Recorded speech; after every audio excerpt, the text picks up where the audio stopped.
I'm John Manzella, and this is the Manzella Report. Together, the United States and Europe face many critical risks and realities that are shaping our future.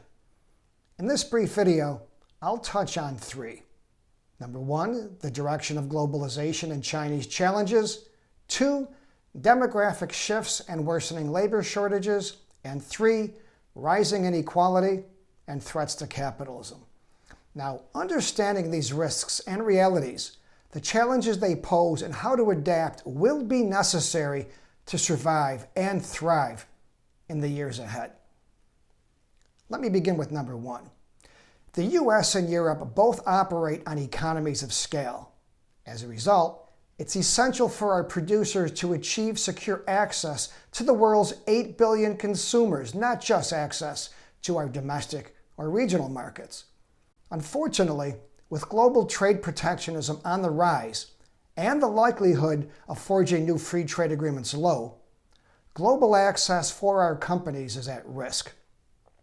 And this is further complicated by Chinese tensions that are leading to a decoupling or de-risking of our economies, at least in the highest tech sectors, with both China and the US struggling to win over friends and allies.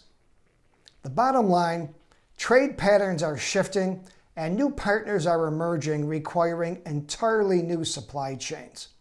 Importantly, I believe China is becoming less stable and in turn likely to become more aggressive, which can lead to much greater problems. Consequently, mitigation of risk has become much more important than efficiency gains, and this reality needs to be woven into every strategic plan.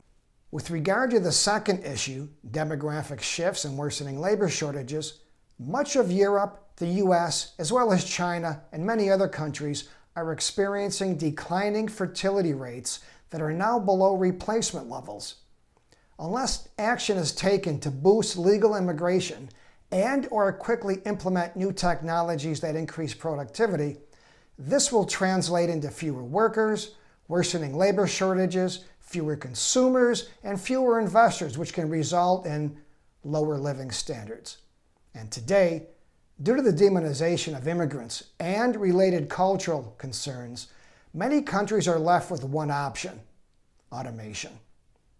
And the third issue, rising inequality and threats to capitalism, is the result of both economic and cultural factors that have contributed to rising populism and divisive polarization in many countries.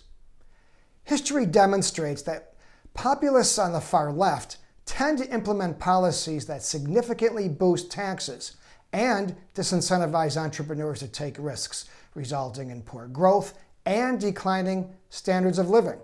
On the other hand, populists on the far right tend to give their friends economic benefits, ultimately resulting in an unsustainable system of crony capitalism. In both cases, capitalism is threatened. To counter these extremes and achieve balance, pressure must be placed on our political leaders to compromise and find the middle ground. Mitigating these risks, adapting to these realities, and navigating the challenges ahead isn't easy, but it's absolutely necessary. For more on this and other topics, visit the Manzella Report.